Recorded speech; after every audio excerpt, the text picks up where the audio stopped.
Read aloud is one of the most important type of question in the exam. We will teach you the best strategies for you to reach as many marks as possible.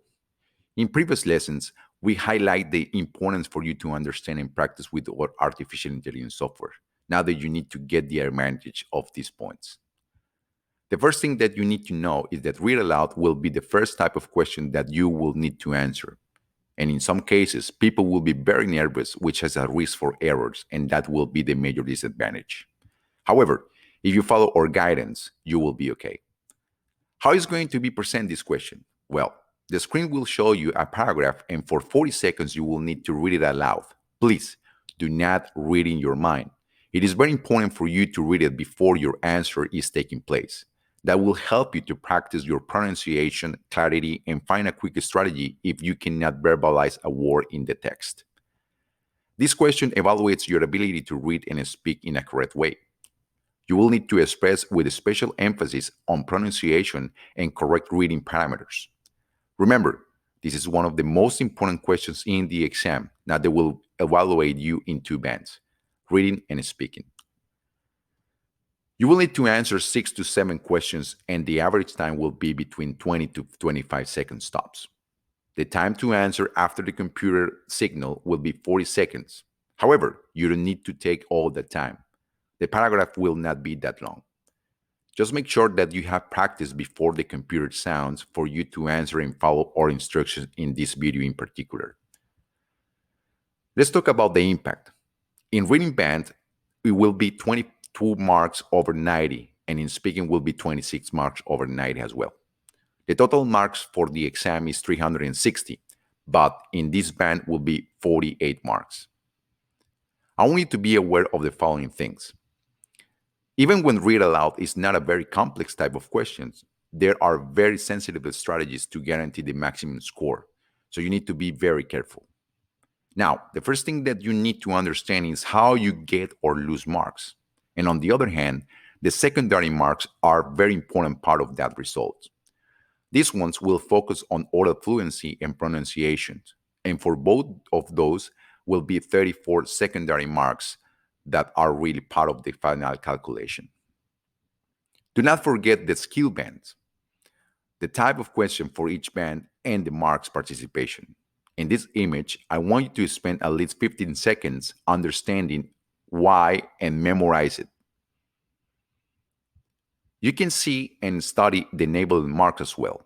Even when they are not that important, you will need to understand those to reach the higher score in the exam.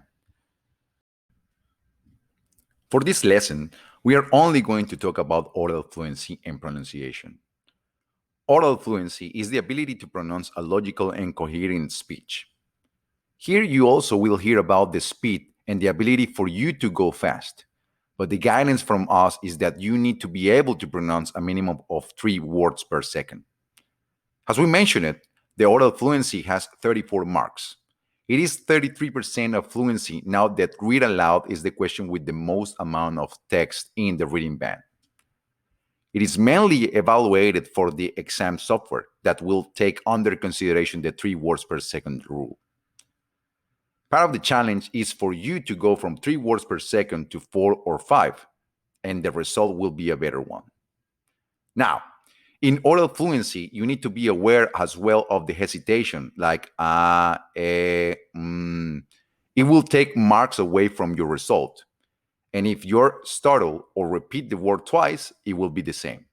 Please do not use fillers like and do not pause. You can lose 2 to 3 marks if you make those common mistakes. So let's try to avoid them. I'm going to give you an example. After seeing this picture, we can describe that you will lose 3 marks right away. If you make a pause, you will lose marks too. Now, pronunciation is your ability to stress the word, creating the proper intonation and adding more effort to pronouncing the word correctly.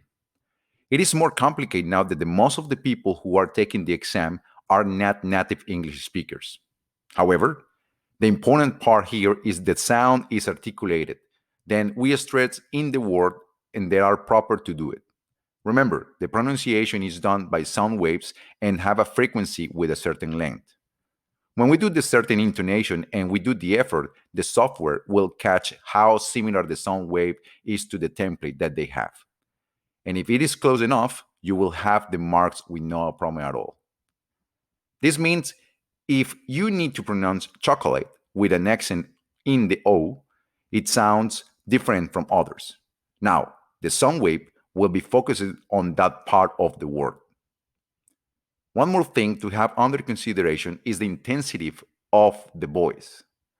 Let's try to maintain the same tone and frequency in your voice.